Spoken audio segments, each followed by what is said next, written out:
आप सभी लोगों को स्वागत है हमारे इस चैनल में। आज हम लोग पढ़ने जा रहे हैं एनसीईआरटी क्लास 10 का मैथ बुक से चैप्टर नंबर 1। इसका नाम है वास्तविक संख्याएं, रियल नंबर। तो सबसे पहले हम लोग बात करते हैं कि वास्तविक संख्याएं, रियल नंबर क्या होते हैं। तो परिमेय और अपरिमेय संख्याओं के समूह को वास्तविक संख्याएं कहते हैं। परिमेय और अपरिमेय दोनों संख्याएं से ग्रुप को समूह हम लोग क्या वास्तविक संख्या है। परिमेय संख्या में सभी आते हैं, जैसे कि पूर्ण संख्या, प्राकृतिक संख्या, आपका पूर्णांक, भाज्य, अभाज्य, बहुत सारी चीजें परिमेय में आते हैं और अपरिमेय संख्या अलग होते हैं। तो इन दोनों के समूह को वास्तविक संख्या कहते हैं। वास्तविक संख्याओं को आर, कैपिटल नंबर आर से हम लोग क्या करते हैं, सूचित करते हैं, डिनोट किया जाता है। एग्जाम्पल ले लेते हैं फर्स्ट संख्या का 2√4, 9, √2, पाई -5, 22/7, xt। बहुत सारी चीजें हम लोग सकते हैं। नेक्स्ट अब बात करते हैं टाइप्स ऑफ रियल नंबर, वास्तविक संख्या के प्रकार। कितने प्रकार होते हैं। सबसे पहले बात करते हैं प्राकृतिक संख्या। नेचुरल नंबर किसे कहते हैं, तो गिनती की सभी संख्याएं प्राकृतिक संख्या कहलाती है। काउंटिंग नंबर का सभी नंबर क्या है, प्राकृतिक संख्या होती है। इसे कैपिटल एन से डिनोट करते हैं। एक से शुरू होता है, किस शुरू होता है, 1 से शुरू होता है और कहाँ तक जाता है, अनंत इन्फिनिटी तक जाता है।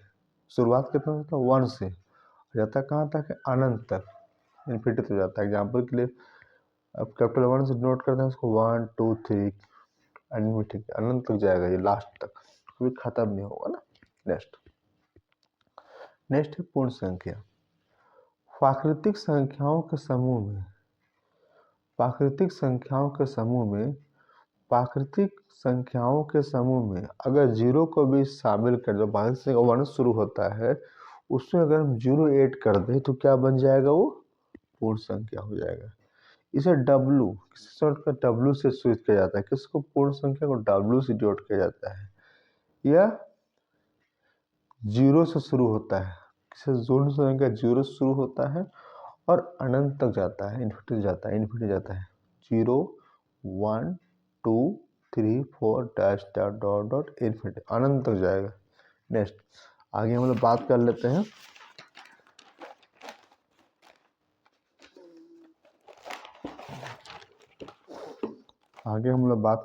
पूर्णांक।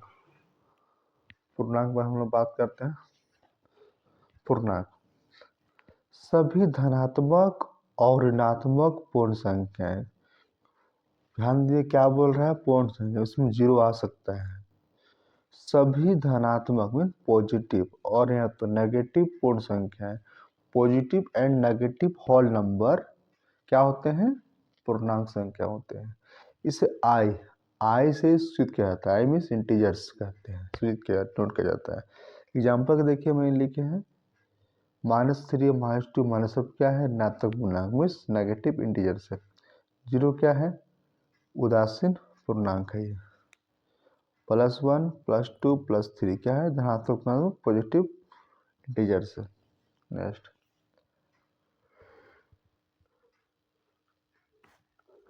नेक्स्ट सम संख्या, जिसका इकाई means unit number, last number, इसको इकाई बोलते हैं लास्ट नंबर को। जिसका इकाई अंक 0 2 4 6 8 हो, क्या सम संख्या। एग्जाम्पल के लिए लास्ट देखिए, 0 है, 4 है, 6 से 8 है, तो क्या हो जाएगा, सभी सम संख्या, इवन नंबर। नेक्स्ट है विषम संख्या, ऑड नंबर। जिसका इकाई अंक 1 3 5 7 9 हो, उसे विषम संख्या। इसका इकाई यूनिट नंबर क्या हो, 1 हो, 3 हो, 5 हो, 7 9 हो, उसे हम लोग विषम संख्या, उसे हम लोग ऑड नंबर कहते हैं। एग्जाम्पल के लास्ट में देखते हैं 1 7 5 9, ये सभी क्या है, ऑड नंबर, विषम संख्याएं हैं। नेक्स्ट भाज्य संख्या। कंपोजिट नंबर किसे कहते हैं? वे संख्याएं जिनके एक से अधिक गुणनखंड हो सकते हैं, वे संख्या जिनके एक से अधिक है उसके फैक्टर हो सकते हैं, उसे क्या कहते हैं? भाज्य। एग्जाम्पल के 4 ले तो 4 का फैक्टर क्या होगा? 1 2 4। एक से अधिक हुआ, 6 का 1 2 3 6। एक से अधिक है, इसका क्या है फैक्टर? क्या कहलाएगा वो? भाज्य संख्या। नेक्स्ट, अभाज्य संख्या कंपोजिट नंबर किसे कहते हैं? वे संख्याएं जिनसे केवल एक गुणनखंड होते हैं, जिनसे क्या एक गुणनखंड होते हैं, उसे अभाज्य संख्या कहते हैं। इनका एक क्या होगा? गुणनखंड होगा, उसे हम लोग क्या कहेंगे? अभाज्य संख्या या कंपोजिट नंबर। एग्जाम्पल 2 के 1 सिर्फ एक ही क्या है इसका फैक्टर से गुणनखंड है, 3 5 7 11 13 etc। नेक्स्ट हम लोग बात करते हैं, नेक्स्ट मेरा अपरिमेय संख्या।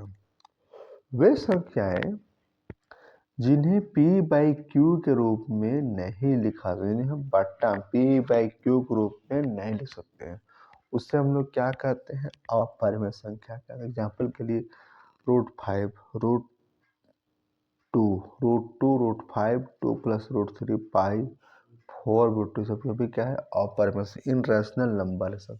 नेक्स्ट, परिमेय संख्या। वे संख्याएं जिन्हें p/q के रूप में नहीं लिखा जा सकता है, नहीं लिख सकते हैं, उसे हम लोग क्या कहते हैं? परिमेय संख्या कहते हैं। वे संख्याएं जिन्हें p/q के रूप में लिख सकते हैं, उसे क्या कहते हैं हम लोग? परिमेय संख्या। जहाँ q का है 0 के बराबर नहीं है।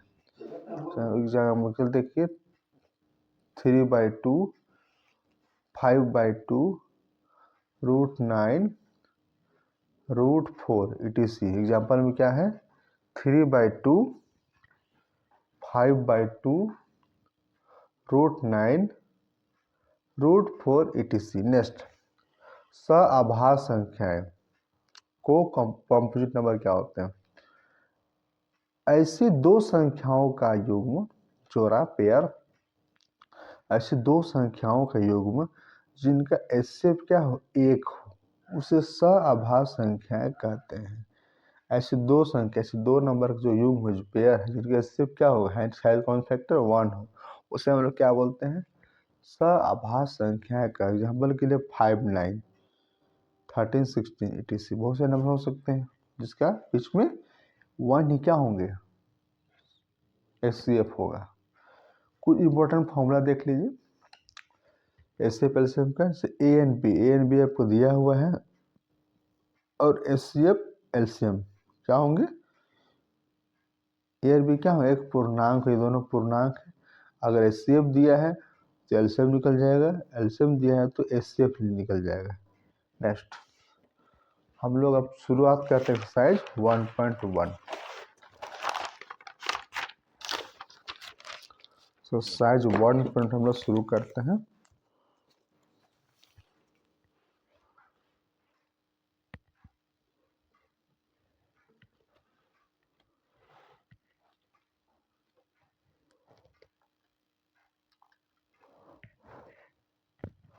वन पॉइंट वन का देखिए पहला क्वेश्चन क्या बोलता है? 1.1 का देखिए पहला क्वेश्चन क्या बोलता है?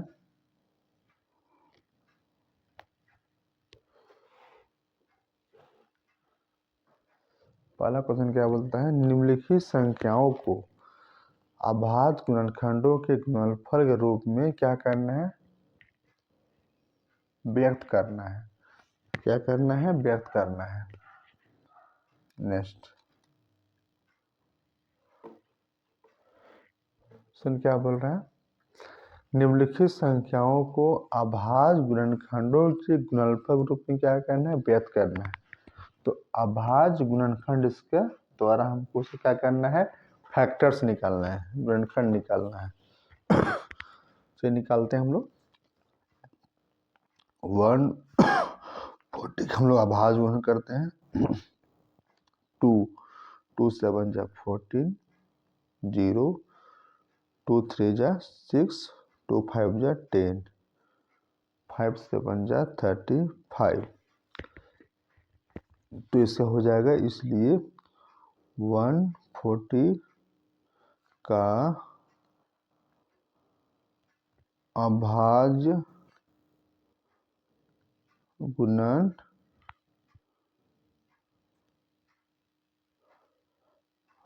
गुणनखंड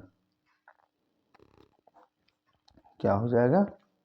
अभाज्य गुणनखंड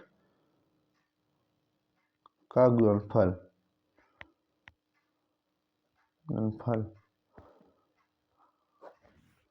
अभाज्य गुणनफल क्या हो जाएगा? फिर क्या हो जाएगा? 2 इंटू 2 इंटू 5 इंटू 7, इसको निकाल सकते हैं।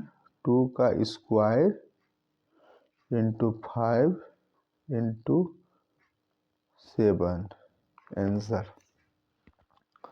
नेक्स्ट क्या है? 150, इसका भी निकालते हैं अभाज्य गुणनखंड द्वारा। क्या आता है गुणनफल? 156, 2 7 जा 14, 60 बचेगा, 2 8 जा 16, 2 3 जा 6, 2 9 जा 18, 3 1 जा 3, 3 9 जा 9। इससे क्या हो जाएगा? डायरेक्ट बना रहे हैं आप, क्या गुणनफल आएगा? 2 इंटू 2 इंटू 3 इंटू 30 से निकाल सकते हैं। 2 square into 3 into 13। Next number 3 क्या है? 3 8 2 5 आ जाएगा, 5 से जाएगा, 5 से जाएगा, 5 से 3 से जाएगा, 3 से 3 1 जा 3, 3 6 जा 18, 3 1 जा 3, 3 2 जा 3 1 जा 3, 3 2 जा 6, वो 2 बचेगा, 22, 3 7 जा 21, 1 बचेगा 15, 3 5 जा 15, 1 2 7 5 3, फिर जाएगा 3 से, 3 4 जा 12, 3 2 जा 6, 1 बचेगा 15, 3 5 जा 15, 5 से 5 8 जा 40, 25, 5 5 जा 25, 5 1 जा 5, 3 बचे 35, 5 7 जा 35, इसलिए 3 8 2 5 equal to 3 into 3 into 5 into 5 into 17, 3 का स्क्वायर 5 का square into 17। Next question number 1 का 4 नंबर, उसी प्रकार सोल्व ये भी होगा। तो 5 इंटू 0 इंटू 5, ये 5 से जाएगा, 5 बन जा 5, 0 0, 5 बन जा 5, 7 से जाएगा, तो 7 1 जा 7, 3 30, 7 4 जा 28, 2 1 21, 7 3 जा 21, 11 जाएगा, 11 1 जा 11, 3 33, 11 3 जा 33, इसलिए 5 0 0 5 इक्वल टू क्या है हमारा हो जाएगा? 5 इंटू 7 इंटू 11 इंटू 30 में क्या हो जाएगा? आंसर। नेक्स्ट में क्या? 7 4 2 9, 7 4 2 9 जाएगा, 17 जाएगा, 17 4 जा 68 हो जाएगा, कितना बचेगा मेरा 68, 6 पे 62, 17 3 जा हाफ का बचेगा 51, अब तो कैरी होगा 11 9 119, तो 17 7 जा 119, नेक्स्ट 19 जाएगा 19 2 जा 10 2 जा 38, कितना बचेगा 5 57, 19 3 जा 57, तो आंसर क्या हो जाएगा इसमें 742 नेक्स्ट टू क्या हो जाएगा 17 into 19 into 23। Next question number 2 देखिए क्या बोलता है, पूर्णांक के निम्नलिखित युग्मों को, निम्नलिखित पेयर को एचसीएफ और एलसीएम ज्ञात करना है। जो पूर्णांक दिया इसको क्या निकालना है आपको, एलसीएम ज्ञात करना है और क्या ज्ञात करना है, एचसीएफ ज्ञात करना है। और इसकी जांच कीजिए कि दो संख्याओं का गुणनफल, दो संख्याओं का गुणनफल बराबर क्या होना चाहिए, एचसीएफ गुना एलसीएम। सबसे पहले निकालते हैं एलसीएम, आभाज्य गुणनफल निकालना है तो निकालते हैं। एलसीएम क्या होगा इसका 26 2 13 91, तो जाएगा 7 1 जा 7 7 3 जा 21। मेरा एलसीएम क्या हो जाएगा, पहले से बोले एचसीएफ निकालते हैं। तो एचसीएफ क्या होता है, दोनों में जो मैच करते हैं, दोनों में मैच कौन कर रहा है 13, तो एलसीएफ क्या हो जाएगा 13। एलसीएम एलसीएम मेरा क्या हो जाएगा 2, दो में से एक दोनों में एक चला गया, आएगा इसमें 13 आएगा इंटू 7, क्या है कि एक चला गया है सी एफ में, एक बचेगा 2 13 इंटू 7, तो मल्टीप्लाई करते हैं कितना होता है 37 13 इंटू 7 91 टू 2, कितना हो जाएगा 182। अब हम लोग जाँच करते हैं, देखते हैं जाँच करके कि जाँच करके क्या आता है, समझाते हैं एक बार। मैंने 21 और 26 और 91 के एलसीएम निकाले। एलसीएम कितना है मेरा 2 से 2 1 जा 2 2 3 जा 6 7 किए 7 1 जा 7 7 3 जा 21 हो गया। तो इससे क्या होता है, तो दोनों में जो मैच करता है, इसमें 2 मैच किया नहीं मैच किया, 13 13 मैच का क्या हो जाएगा 13, इसका सेफ हो जाएगा स्कोर फैक्टर। एलसीएम क्या होता है, जैसे जिसको हम इससे भी जिसको नहीं लिखेंगे तो 2 लिखे 13 लिखे और 7, इसको इक्वल जो ऑलरेडी इसको हम ले चुके हैं सेफ में, तो आपको मल्टीप्लाई किए मेरा सेफ का एलसीएम, मेरा एलसीएम कितना निकला 182। अब जांच करते हैं,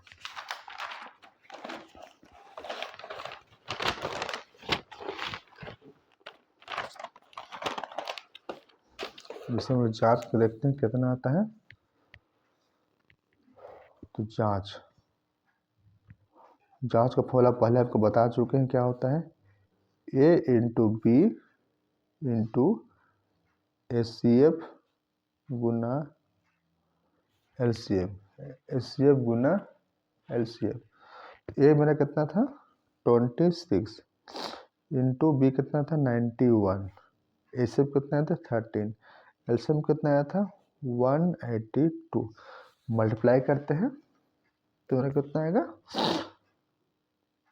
मल्टीप्लाई कितना आएगा मेरा, मल्टीप्लाई कर ले, मल्टीप्लाई कर चुके हैं, पलटे क्या है इसका 2366 क्या आएगा, इसका सेम आएगा 2366, मेरा क्या हो जाएगा आंसर। नहीं इसकी सेम क्वेश्चन, इसका हम पहले एलसीएम निकालेंगे फिर हम जांच करेंगे। एलसीएम निकालते हैं 5 10 का,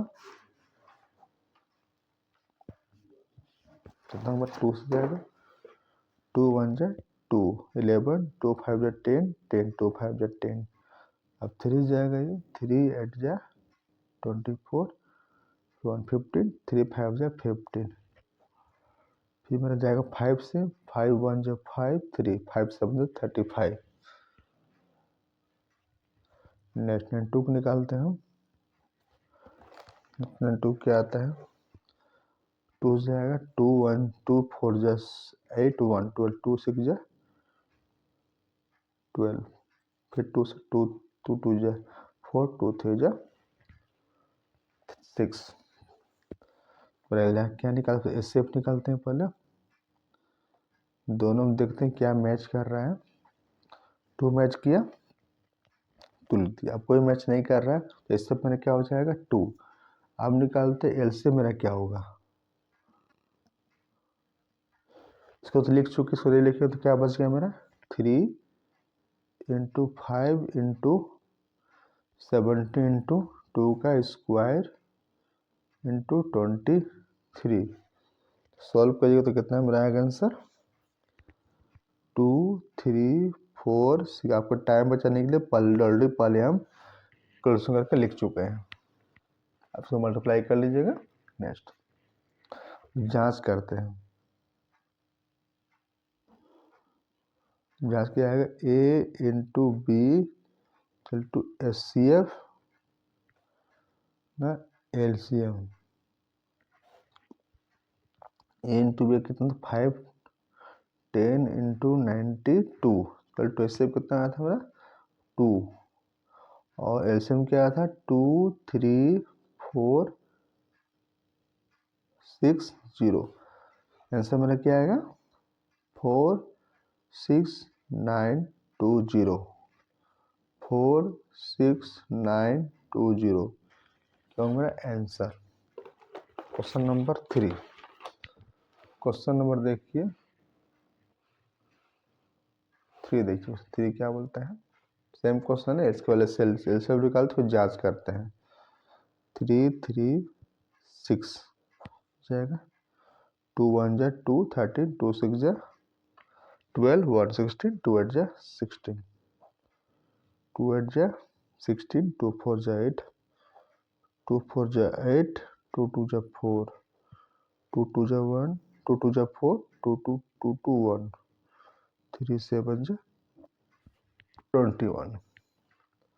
नेक्स्ट 54 को निकालते हैं। 2 2 2 जा 4 2 7 जा 14 3 9 जा 27 3 3। अब क्या है शेप निकालते हैं सबसे पहले, तो ऐसे में देखिए किसका मैच कर रहा है 2 है, यहाँ भी 2 यहाँ भी 2 है, तो 2 हो जाएगा।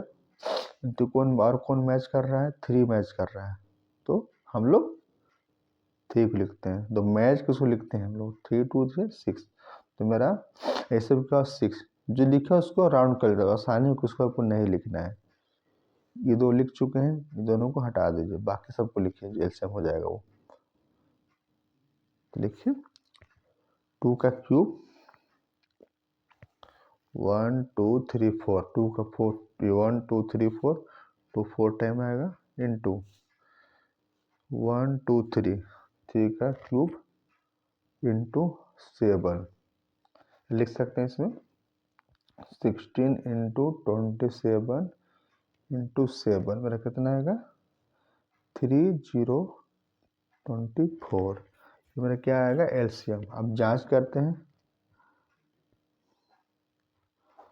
क्या था A into B into S C F गुना ए इंटू बी, ए कितना था 336 इंटू 54, इससे पर क्या आया था 6 इंटू 3024। मेरा आंसर क्या आएगा 18,144। अभी क्या आएगा 18,144, तो क्या होगा आंसर। नेक्स्ट क्वेश्चन नंबर 3 क्या बोलता है, क्वेश्चन नंबर 3 आभाज्य गुणनखंड विधि द्वारा निम्नलिखित पूर्णांकों के एचसीएफ और एलसीएम आपको दोनों क्या करना है ज्ञात करना है। चलिए बनाते हैं, पहला सबसे पहले निकालते हैं एलसीएम निकालते हैं, तो 12 2 6 2 3 15 करेंगे 3 5 जा 15 21 1 3 7 जा। सबसे पहले एचसीएफ निकालते हैं, ताकि एलसीएम आसानी निकालने में हो। तो इससे देखते हैं दोनों तीनों में कॉमन क्या है। 2 मैच किया, किसी में नहीं मैच किया। 2 3 यहाँ यहाँ नहीं, यहाँ नहीं मैच नहीं किया, इसका सब नहीं हो। फिर देखो 3 मैच किया तो क्या होगा 3, जो मैच उसी का आपको लिखना है। नेक्स्ट, अब जो हट गया लिखो, ले इसको हटा दीजिए, बाकी सबको लिखिए। अब सिंपल 2 का स्क्वायर 3 इंटू 5 3 इंटू 7 3 इंटू 7, तो मेरा क्या बचेगा, गुना करने पे क्या आएगा 420। आंसर क्या आएगा मेरा 420। दोनों को लिखे 3 5 3 7। नेक्स्ट,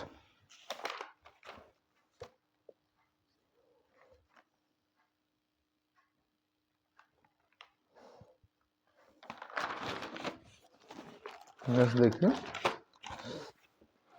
क्वेश्चन नंबर 2 देखिए इसी का 17 है तो 17 1, ठीक है।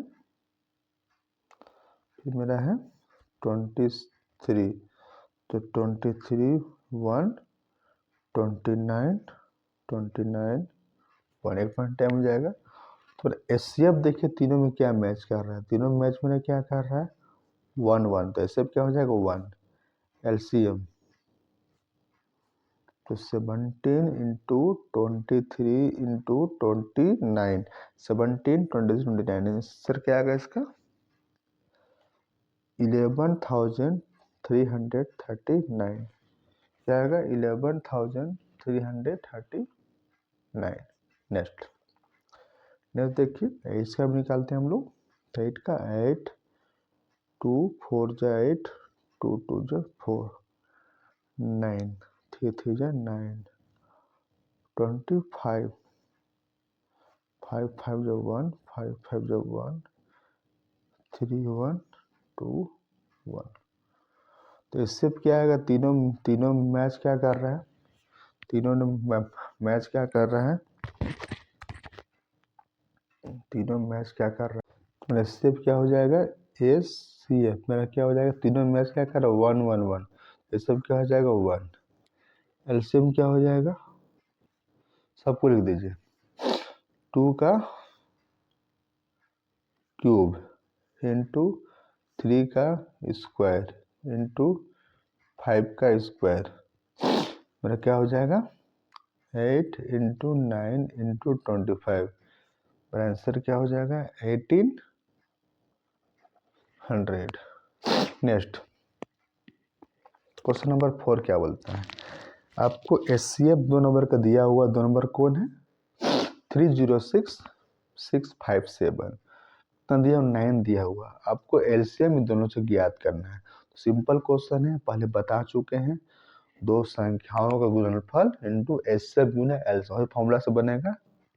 तो ए इंटू बी इंटू एचसीएफ गुना एलसीएम, दो संख्या कौन कौन है 306 इंटू 657 इंटू एचसीएफ मेरा कितना दिया हुआ है, एचसीएफ मेरा है 9, एलसीएम को निकालना है एलसीएम। तो इसको एलसीएम इधर ले आते हैं 306 इंटू 657 डिवाइड 9 इंटू एलसीएम, 9 से करते हैं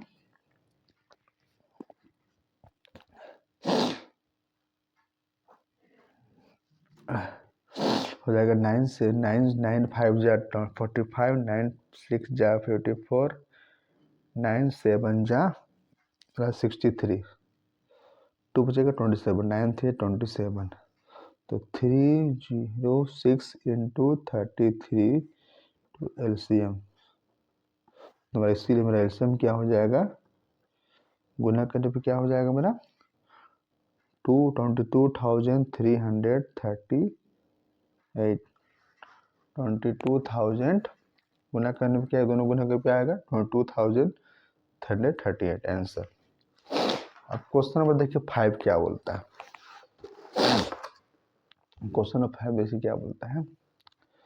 जांच कीजिए कि क्या किसी प्राकृतिक संख्या n के लिए जांच कीजिए कि क्या किसी प्राकृतिक संख्या n के लिए संख्या 6n अंक 0 पर समाप्त हो सकती है। आपको सबसे पहले इसका स्टेटमेंट दे देते हैं, तभी आपको याद हो जाएगा कि इससे क्या आप बोलना चाह रहे हैं। यदि किसी n के लिए इनकी प्राकृतिक संख्या n के लिए संख्या 6n शून्य पर समाप्त होती है या शून्य पर समाप्त होगी, शून्य पर समाप्त होगी तो वह 5 से विभाज्य होगी, 5 से विभाज्य होगी। अर्थात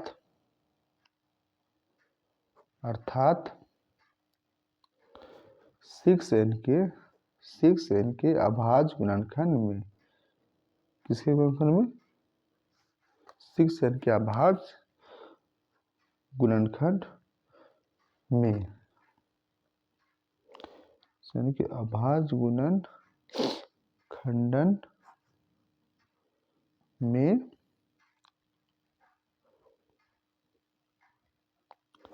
अभाज्य संख्या, अभाज्य संख्या कितना आने चाहिए? 5 आने चाहिए। 5 आनी चाहिए। कितना आने चाहिए? 5 आने चाहिए। यह संभव नहीं है। यह क्या है? संभव, यह संभव नहीं है, क्योंकि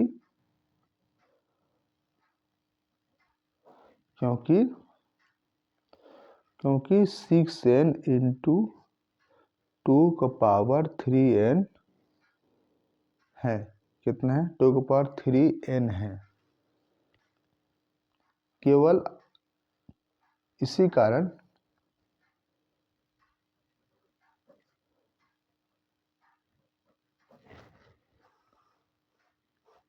इसी कारण 6n के गुणनखंडन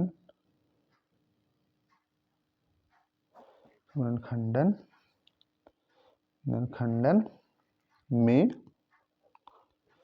केवल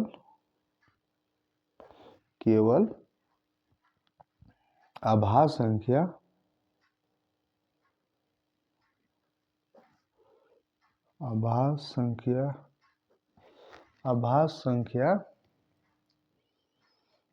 कौन आ सकता है?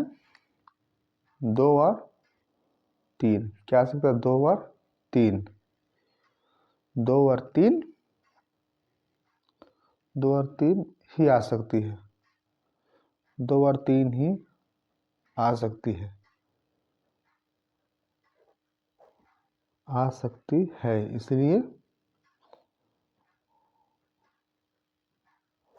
इसलिए ऐसी कोई संख्या नहीं, ऐसी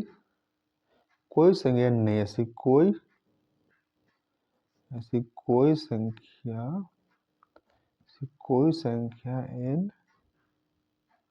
नहीं है जिसके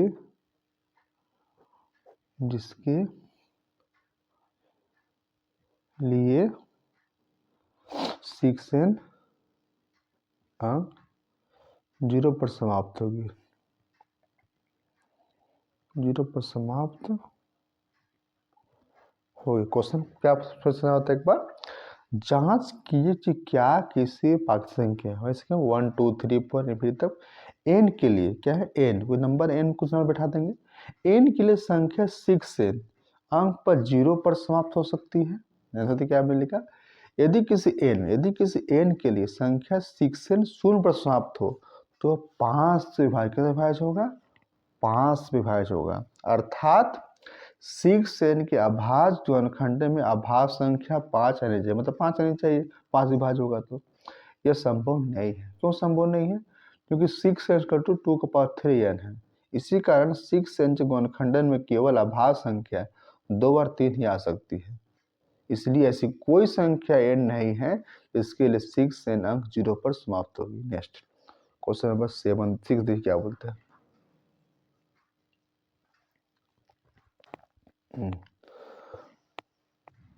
व्याख्या कीजिए कि 7 × 11 × 13 + 13 और 7 × 6 × 5 × 4 × 3 × 2 × 1 × 5 + 5 भाज्य संख्या है। सिंपल क्वेश्चन है, बनाते हैं हम लोग। क्या आएगा, इस पर लिख लेते नंबर को। क्या नंबर है? 7 × 11 7 × 11 7 × 11 × 13 + 13। कॉमन क्या आएगा? 13 कॉमन आएगा। क्या बचेगा? 13 × 11 प्लस क्या बचेगा? 1। 30 × क्या हो जाएगा? 7 × 11 37 प्लस 1 3 78। तो क्या है? 13 6 78। क्या है ये क्या हो जाएगा? ये भाज्य संख्या, इसका मल्टीपल है तो क्या हो जाएगा? ये एक भाज्य संख्या। क्या है? एक भाज्य संख्या है। ये एक भाज्य संख्या है। उसी प्रकार इसको हम लोग चेक करते हैं। 7 से लेकर 1 तक है +5। इसको हम लोग चेक करते हैं क्या आता है।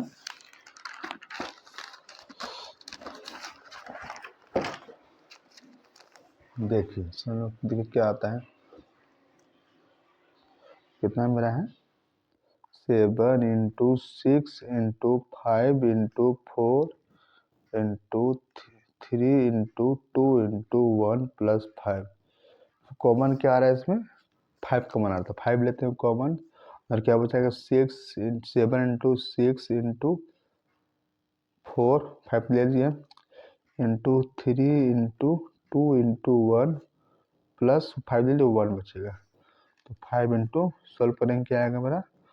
1008 + 1 क्या हो जाएगा? 5 × 109। ये क्या हो जाएगा? लिख सकते हैं 5 और 1009 क्या है? अभाज्य संख्या है। ये क्या है? अभाज्य संख्या है। अतः ये क्या है? यह एक भाज्य संख्या है।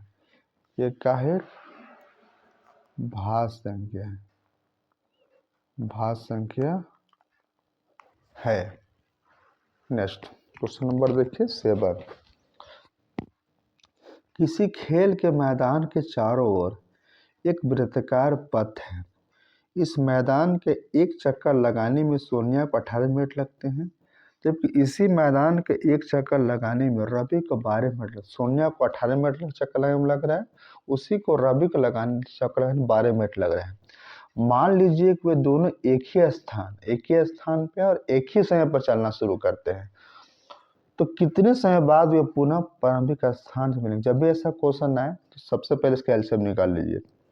तो 18 कैल्शियम कितना हो जाएगा? 2 9 3 3। नेक्स्ट फिर इसका रबी के निकाल लीजिए 12। तो 2 6 2 3। अब दोनों के ऐड कर दिए, सब निकल जाएगा प्रारंभिक स्थान पर कब मिलेंगे वो लोग।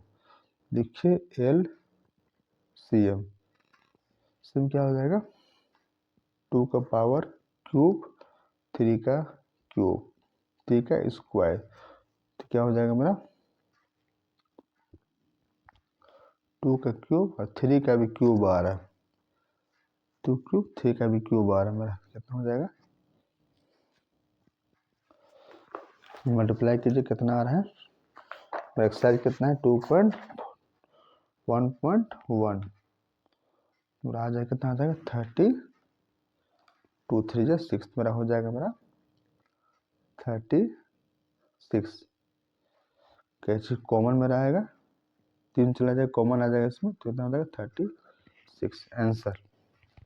2 9 जा 18, 3 3 जा 9, 2 6 जा मेरा हो जाएगा 12, 2 3 जा 9। नेक्स्ट